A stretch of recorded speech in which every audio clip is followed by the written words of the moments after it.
नदी सागराकडे गेल्यानंतर तो अवेर करीत नाही. गंगा गेली सिंधू पाशी असं घडलंय कधी? त्याने अवेरीले तिशी.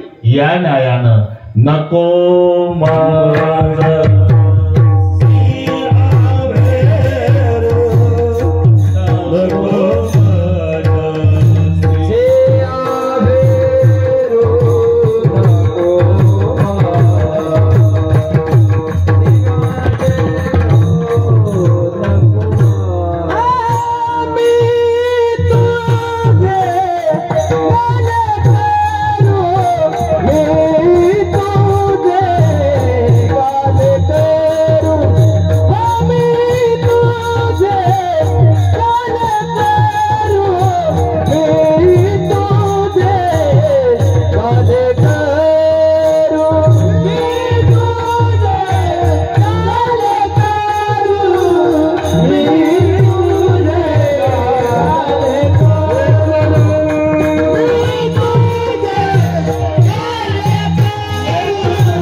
करू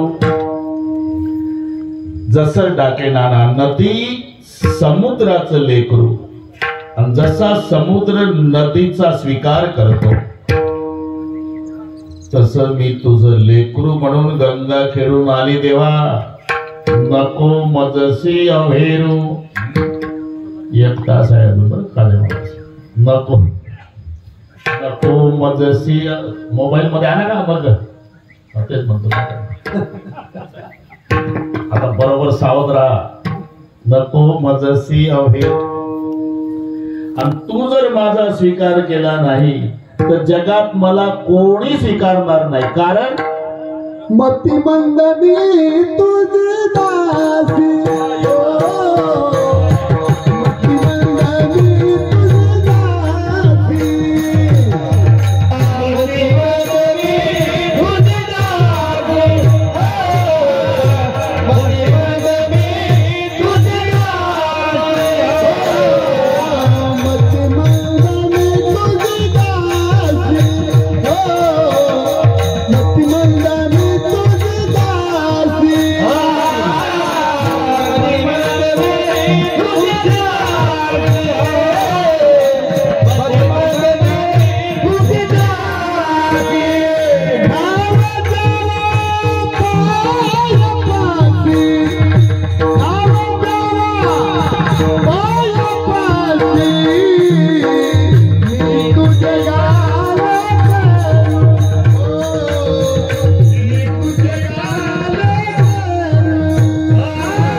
तू जर स्वीकारलं नाही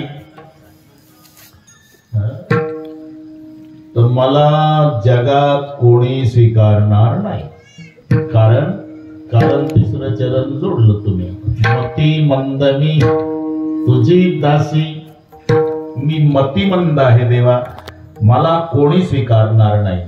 दाते नाना तसं नसावं तसं म्हणावं याला नम्रता म्हणतात. हा ना.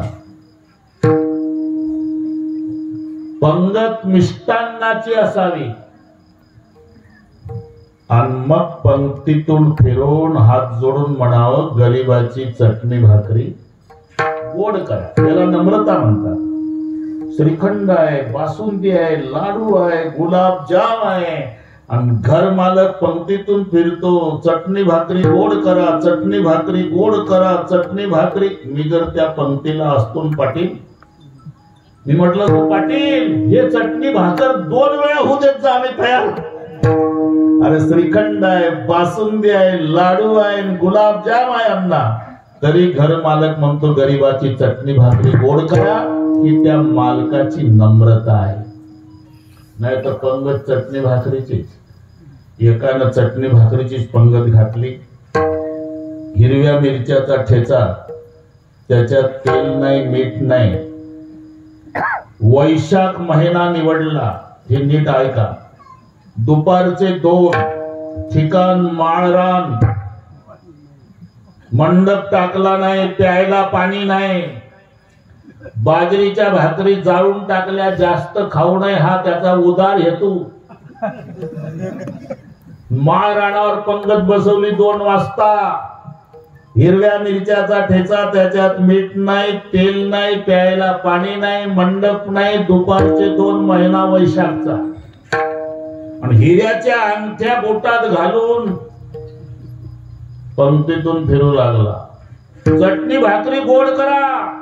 सकाराम पाटील एवढ्या उन्हात हे बिना तेलाचं तिखट गोड लागल का? चटणी भाकरी गोड करा.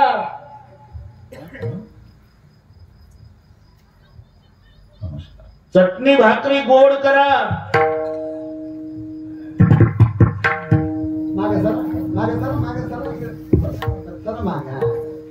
त्याच गावचं एक गरम डोक्याचं जेवायला होतं, गरम डोक्याचं. त्याला टक्कल पडलेलं होतं, स्वभावानं गरम होतं, उन्हानं टक्कल लाल झालं होतं, तिखट खाल्ल्यानं जास्तच तापलं होतं, घामानं भिजलं होतं. तेवढ्यात हे मालक आलं, त्यालाच म्हणतात चटणी भाकरी गोड करा. त्या बापानं घातली होती का पंगत? अरे का एवढ्या उन्हात जर माणसं मारायची होती तर घरी थोडं थोडं रोगर आणून देता, आम्ही घरीच आत्महत्या केल्या असत्या. एवढं ऊन लेला चटका बसली, एवढं मंडप नाही, तिखट त्याच्यात तेल नाही, मीठ नाही, प्यायला पाणी नाही, आणि चटणी भाकरी गोड करा. अरे पंगत चटणी भाकरीची आणि पुन्हा चटणी भाकरी गोड करा, ही नम्रता नाही. पंगत मिष्टान्नाची, चटणी भाकरी गोड करा, हे म्हणणं त्या पंक्तीच्या मालकाची नम्रता आहे. तसं जनाबाई मतिमंद म्हणतात स्वतःला. आता जनाबाईचा तुम्ही विचार करा. नामदेव रायाची कीर्ती काशीला गेली. एक पहिलं प्रशस्ती पत्रक सांगतो जनाबाईला दिले. 750 वर्षापूर्वी काशीला कीर्ती गेली कबीरजी पर्यंत.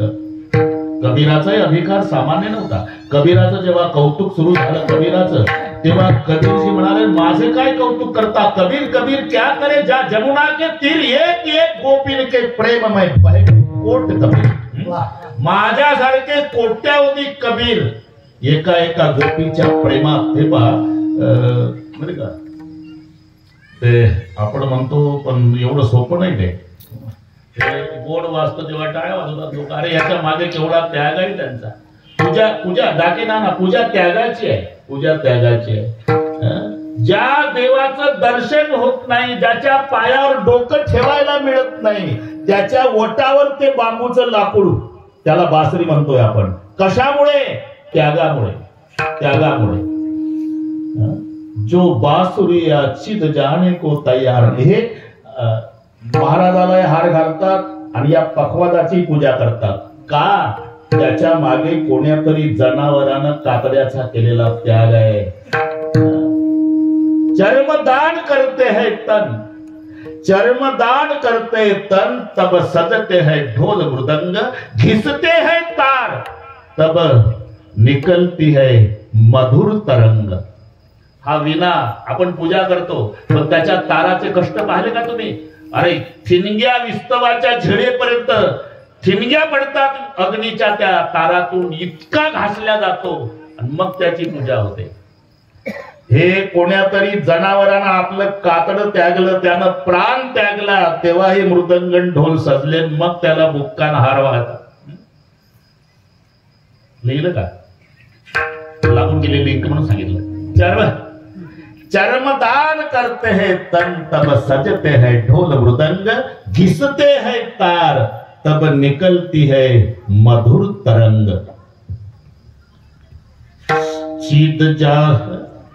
शीत दिए जाते हैं कोमल बास के तन मन प्राण. ते जरड बांबूची नाही होत बासरी, ढाके ना, जरड बांबू मकानाला वापरा. बासरीसाठी कोवळा बांबू पाहिजे. म्हणू शकताय शीत जाते हैं तन कोमल बास के तन मन प्राण. कोवळा बांबू पाहिजे, कोवळा बांबू. आणि त्याला फुटभऱ्याचा तुकडा ठेवायचा, लोखंडी सळी लाल करायची, त्याग सांगतो, लाल करायची. अर्ध्या इंचावर अर्ध्या इंचावर लाल लोखंडानं छिद्र पाडायचे. काय होत असेल त्याचं? शीत दिए जाते हैं जब कोमल बास के प्राण, तब निकलती है वृंदावन में बांसुरिया की तान. जो बांसुरिया चिद जाने को तैयार नहीं है, अधिकार मांगने का उसको अधिकार नहीं है. विठ्ठल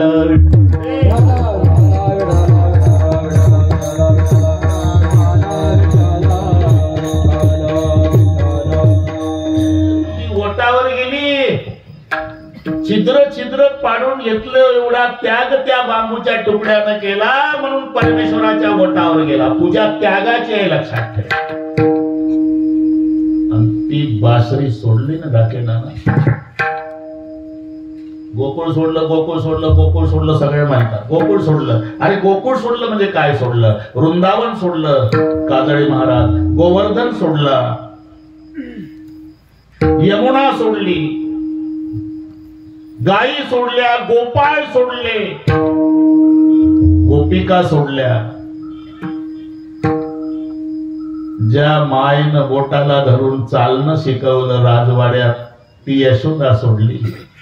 ज्या नंद पाटलानं अण्णा लालन पालन केलं, तो बाप सोडला. शेवटी खांद्यावरचं घोगडं सोडलं सखाराम पाटील. मस्तकाची पट्टी सोडली, जे यशोदेनं बांधून दिली होती मोराचा पेस, तोही सोडला. आणि जेव्हा कमरेला खोवलेली बासरी सोडली ना, जगाचा बाप घसा घसा रडला. पुन्हा नाही वाजवली बासरी, पुन्हा अर्जुनाच्या रथावर लढाई शंख वाजवला, बासरी नाही. गोकुळात शेवट बासरी सोडली तेव्हा जगाचा बाप रडतो. जसं एक 2-3 मिनिट घेतो, मिनिटच नाही 2-3 मिनिट घेतो. राष्ट्र संतांची खंजेरी माहिती आहे तुम्हाला? खंजेरी राष्ट्रसंत तुकडोजी महाराजांची.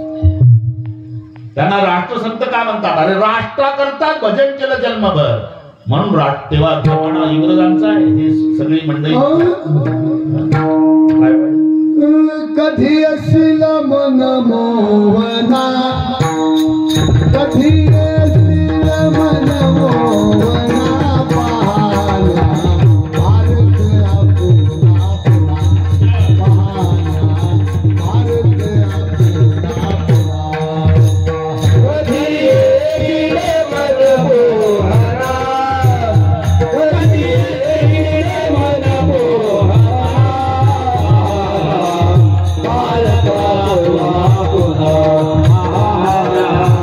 भारत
समजी द्या तुम्ही. राष्ट्राकरताच भजन केलं जन्मभर. बर उद्धवराव, अनुकूल काळ आहे का तो? इंग्रजांचा जमाना. आणि त्या इंग्रज सरकारच्या विरोधात जवान पोरं खवळून द्यायची भारताला स्वातंत्र्य मिळवण्यासाठी. म्हणून कडेकोट बंदोबस्त असायचा. राष्ट्रसंताचं भजन म्हटलं की इंग्रज अधिकारी, पोलीस यंत्रणा. तरी भजन सुरू व्हायच्या आधी त्यांच्या भाषेत सांगतो 2 मिनिट. अंग्रेजो, भारत को कमजोर मत समझो. ये मत समझना कि हमारे पास एटम बम है, मिलिट्री है. अरे हमारे पास भी है. अगर दिखाई नहीं देती होगी तो ये टुकड़ों जी बताता है. पत्थर के हम बम बनाएंगे, फक्त बनेगी सेना. राष्ट्राकरता हे दगड दिसतात ना, दगड याचे आम्ही ॲटम बॉम्ब करू. जेवढे माझे जवान पोरं पुढे भजनाला बसले, ही आमची मिलिटरी आहे. पण एक दिवस तुम्हाला भारत सोडायला नको. पत्थर के हम बम बनाएंगे, फक्त बनेगी सेना. मग इंग्रजांना सांगायचे चेतरा है भारत सारा, आग बुझाना मुश्किल है. भारत चेतरा है भारत सारा, आग बुझाना मुश्किल है. उठो तिरंगा बढ़ाए छाती अपना महिलाना मुश्किल है. तेव्हा अटक व्हायची त्यांना. तेव्हा कितीतरी दा. आणि दरवर्षीचं भजन पंढरपूरला एकादशीला असायचं. आता कॅन्सर झाला. 2 माणसांना धरून आणलं. अरे काही माणसं म्हणतात एवढे भजन पूर्ण करता तुम्ही बुवा लोक, मग तुम्हाला रोग. अरे कोणी म्हटलंय तुम्हाला? बुवाचा रोगाचा काय संबंध आहे? देह तर आहे, प्रारब्ध अधीन. ज्यांचे विवेकानंदासारखे शिष्य आहे टाके नाना, आणि ज्यांच्यासोबत साक्षात कालिका माता बोलत होती, त्या रामकृष्ण परमहंसजीला कॅन्सर झाला. राजा शरीर रोगाचे भांडार, त्याचा काय संबंध आहे? 2 माणसांनी धरून आणलं. सगळ्या समाज पुढे. पंढरपूरची गोष्ट. 1 तास भजन केलं. 1 तास त्यांच्या जीवनातलं शेवटचं भजन. आणि मग खंजेरी ठेवली. त्यांच्या भाषेत सांगतो उद्धवराव. आणि खंजीवर डोकं ठेवून रडले राष्ट्रसंत. मायबाई, मायबाई, समाजासाठी तुला जन्मभर पदरून काढलं मी. उद्यापासून आता माझा त्रास नाही. या तुकडोजीला क्षमा कर. जसा राष्ट्रसंत खंजिरी ठेवताना रडतो, तसा जगाचा बाप गोकुळात बासरी ठेवताना रडतो नव्हे, अजूनही रडतो. दूर से देखे तो समुंदर, दूर से देखे तो समुंदर, नजदीक जाके देखे तो प्यासा बहुत लगता है. वैसे दूर से देखे तो श्री कृष्ण भगवान है, नजदीक जाके देखे तो मुरली के लिए बहुत रोता है. विठ्ठल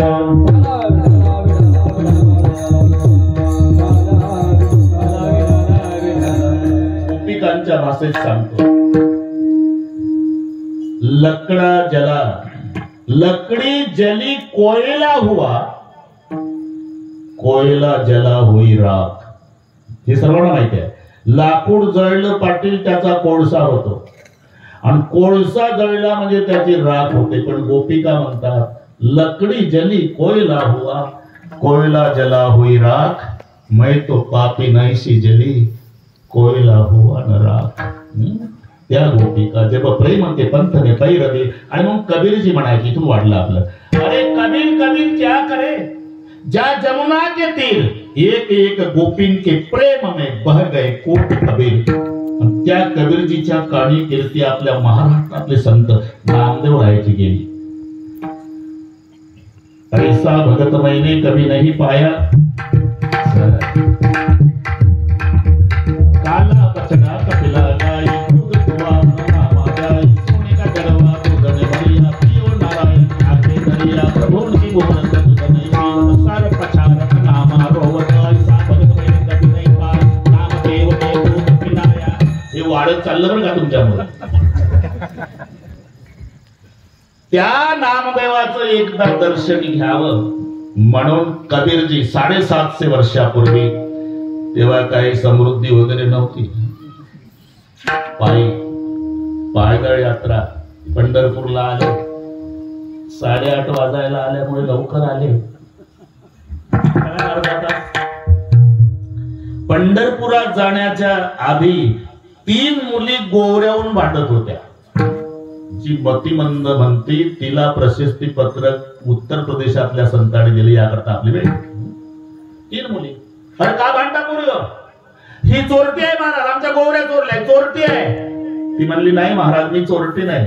मग त्या 2 पोरी म्हणल्या चोरटी नाही, मग आम्ही दोघी, ही एकटी, हिच्या गोवऱ्या जास्त कशा आमच्यापेक्षा. हा मुद्दा कबीरजीला पटला. मी तिथेच होतो. कबीरजी बसले शाळा. बरोबर आहे ना बोलायचं. अरे ह्या दोघी आहे आणि तू एकटीच आहे, मग चोरल्याशिवाय तुझ्या गोवऱ्या दोघी शिवाय जास्त झाल्या का? नाही बाबा, मी दिसायला एकटी आहे, पण माझा 4 हाताचा पांडुरंग मला गोवऱ्या दिसायला मदत करतो बाबा. त्याचे 4 हात आणि माझे 2 हात, या दोघीचे 4च, माझे 6 झाले ना. म्हणून त्यांच्यापेक्षा माझ्या गोवऱ्याचा ढीग जास्त आहे. नामयाचे जणी सवेरे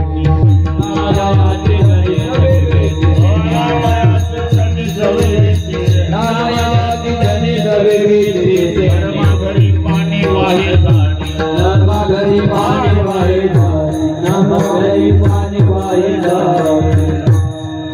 माझा पांडुरंग मला गोवऱ्या वेचू लागतो बाबा.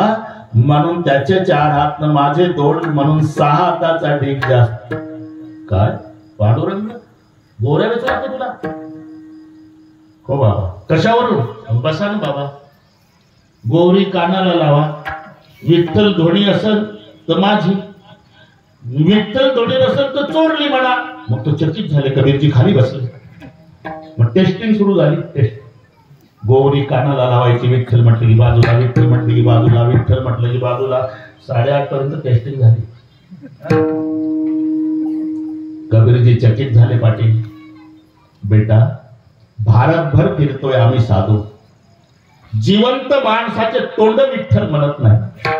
तुझी गोवरी विठ्ठल म्हणते. तू कोण आहे? माझा वेगळा परिचय नाही बाबा. मग अख्ख पंढरपूर संत नामदेवाची दासी जणी असं म्हणून ओळखतं मला. चकित झाले. अरे ज्या नामदेवाच्या दर्शनाला काशीहून पायी आलो त्याच्या दासीमध्ये गोवरी विठ्ठल म्हणती ही ताकद आहे, तो तू नामदेव कसा असेल? आणि मग कबीरजी रडायला लागले. कोण म्हणतंय तुला? कोण म्हणतंय दासी? सगळे पंढरपूर दासी म्हणतंय बाबा. नाही बेटा, तू दासी नाही. मग जनी जनी तो सब कोई कहे, जनी जनी तो सब कोई कहे, संत नामदेव की दासी, बंदा कबीरा यूं कहे, सब संतन की काशी. सर्व संतांनी तुझ्यात आंघोळ्या कराव्या असा महान अधिकार असणारा संत तू आहे बेटा. प्रशस्ती पत्र देणारे कबीरजी. एवढंच नाही, नामदेवाने संकल्प केला अभंग लिहिण्याचा. 100 कोटी अभंग लिहिणार, पण आयुष्य संपलं. आयुष्य कळसाशी आले. आषाढ शुद्ध एकादशी नामा विनवी विठ्ठलासी. आज्ञा द्यावी ओम जशी समाधी विश्रांती घ्यावया. आयुष्य कळसाशी आले अभंग तुवा सिद्धीस नेले. आता जाऊ द्या, सगळे प्रमाण गोड वाटते तुम्हाला, पण पुरावा देऊन बोललं तर बरं वाटतं लोकांना. ठोकाठोकी नको. विठ्ठल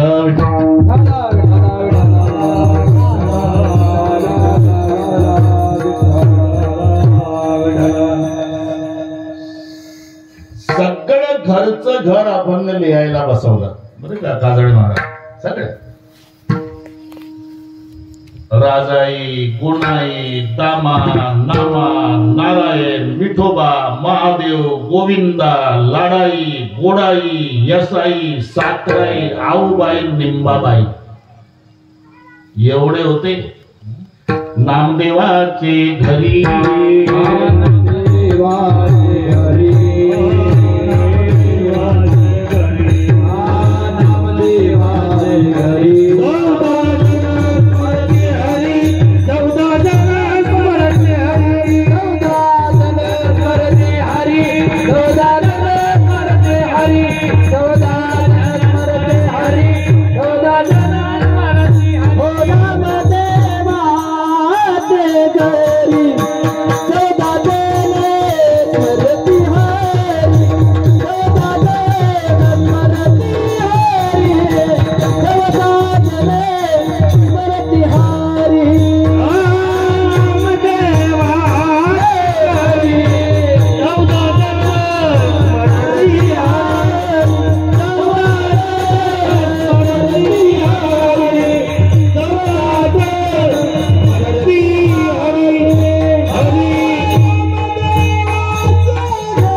देवाचे घरी 14 मत प्रति हरी चौघे पुत्र 14 सुना नित्य स्मरती नारायणा डाकनाना हिशोब करा राजा एक गोणाई दोघी सासू सुना दामा नामा दाना बाप लेक नारा विका महागा गोंदा 14 पुत्र जन्मले पवित्र त्याचे वंशी लाडाई गोडाई यसाई साकराई 14 सुना पाई नामयाच्या उबाई लेकी निंबाबाई बहिणी आणि हे 15वी वेळी पिशी जणी दासी त्याची हे 15वी आहे सर्वाणी अभंग लिहिले 1.5 कोटी अभंग मिठाला झगडा प्रेमाचा रगडा प्रेम अडतो लाडाई गोडा यसाई साखरे 2.5 कोटी पाही केले 54 कोटी अभंग प्रत्यक्ष कवितेने 7 नामयाचे 1 लक्ष अभंग पांडुरंग केले सर्वाणी अभंग लिहायला मदत केली त्या 100 कोटी अभंगात एकट्या जनाबाईचे 12.5 कोटी जनाईची वाणी 12.5 कोटी जनाईची वाणी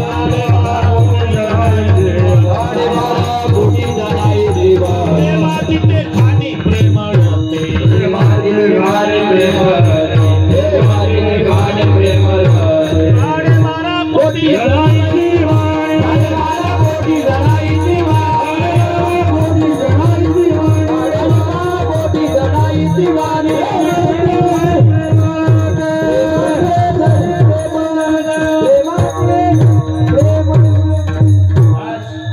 मी काल इथपर्यंत आलो होतो ना 100 कोटी अभंगा काजळ महाराज नाही घड्याळ पाहिलं तरी मी 9ला सोडतो तुम्ही आज सगळ्या महाराष्ट्राला माहिती आहे तडजोड नाही अजिबात नाही हा नाही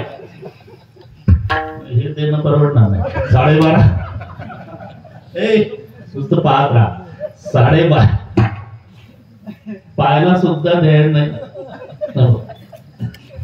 12.5 कोटी जनाईची वाणी हे प्रमाण आहे 100 कोटी अभंगामध्ये दाखे नाना एकट्या जनाबाईचे 12.5 कोटी अभंग आहे आणि तिचे पांडुरंगा पुढे उद्गार आहे मती मंद मी तुझी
माय मेली बाप मेला आता कोणी नाही सांभाळे विठ्ठला मी तुझे लेकरू आणि लेकराचा सांभाळ बाप करत असतो गंगागिरी शिंतूपाशी त्याने अवेरीले कधी अवेर केला तसं नको मजसी अवेरू आणि तू जर अवेर केला स्वीकार केला नाही तर जगात मला कोणी स्वीकारणार नाही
एकदा हात वर करा. आपलं उद्धवराव एका ताला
म्हणा तुम्हीच म्हणा ना आतापर्यंत झाली असती.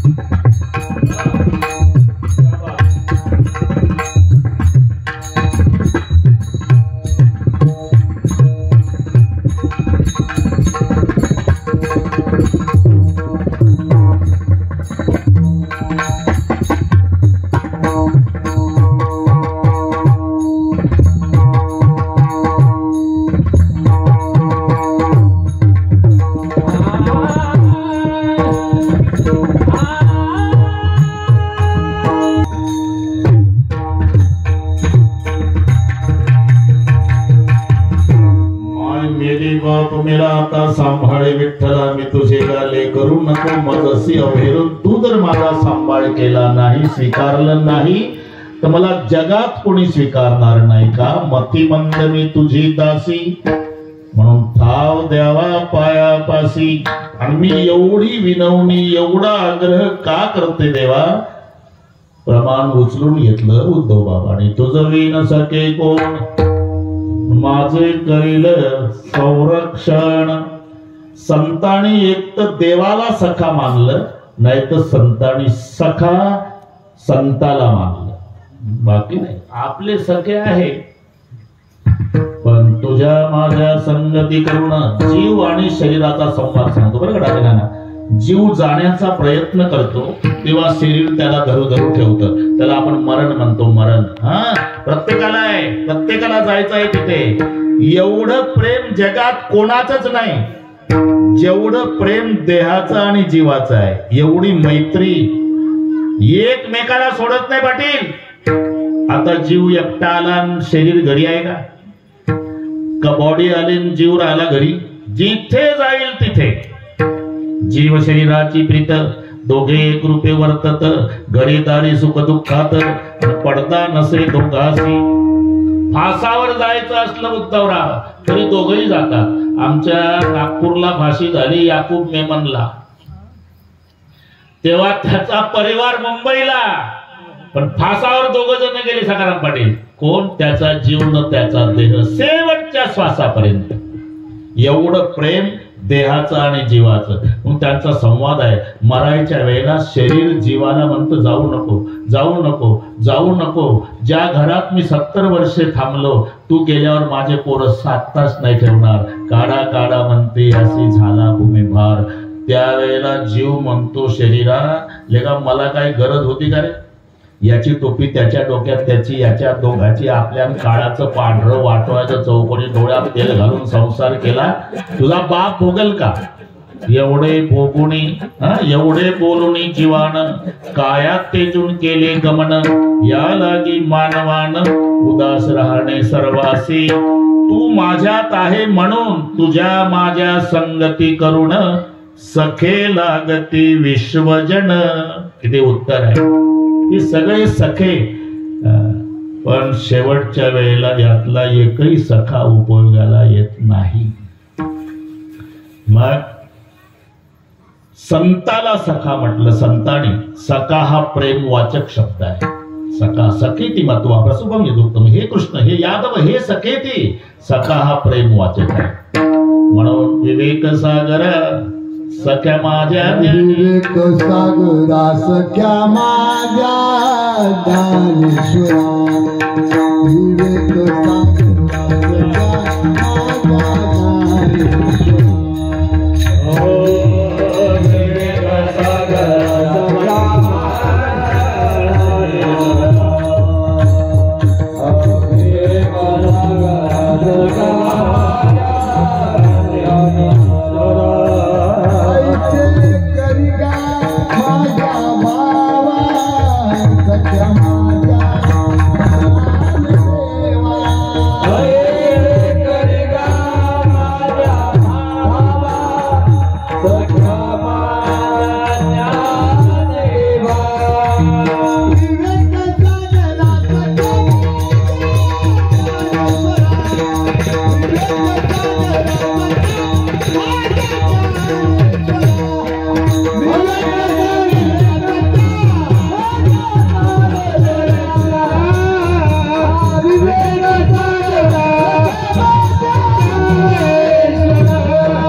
तिथे जनाबाईनं ज्ञानोबा रायाला सखा म्हटलं. मी का सांगतो हे?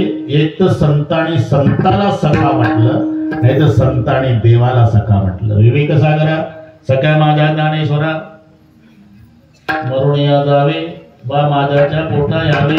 आता माझ्या भावा ऐसे करिगा ज्ञानदेवा, जावे ओवाळूनी जन्मोजन्मी मने जनी. तो अभंग. पण सख्या माझ्या ज्ञानेश्वरा, इथे सखा, इथे देवाला सखा. जणी बैसली न्हायाला, पण पाणी नाही विसाण्याला. तुळशीचे बनी जणी उकलीत होती वेणी. न्हायाला बसली, गरम पाणी जास्त झालं तर गार ओतावं देवानं, आणि गार झालं जास्त तर गरम ओतावं. तुळशीचे बनी जणी उकलीत होती वेणी. जणी बैसली न्हायाला, पाणी नाही विसाण्याला. तेव्हा जनाबाईची आंघोळ, तिला नाहू घालावं. आणि नाहू घातल्यावर जनाबाईनं अख्ख्या पंढरपुरात सांगावं, जनी सांगे सर्व लोका, नाहू घाली माझा सखा.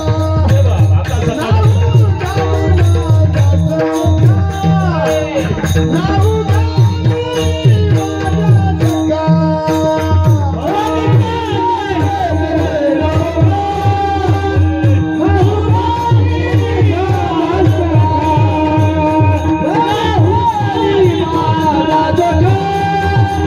नाहू घाली माझा सखा.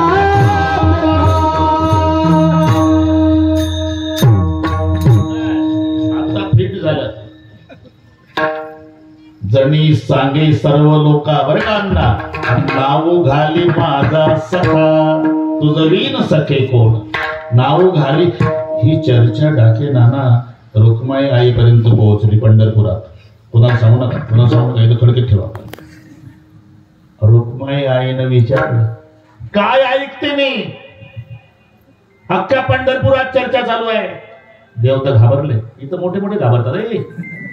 आदमी कितना ही खतरनाक रहा तो बाहर, घर में आया तो बिकी बिल्ली बन जाता है। बाहेर बाजूला व्हा, साहेब आले, साहेब आले, साहेब घरी आले की मी आहो।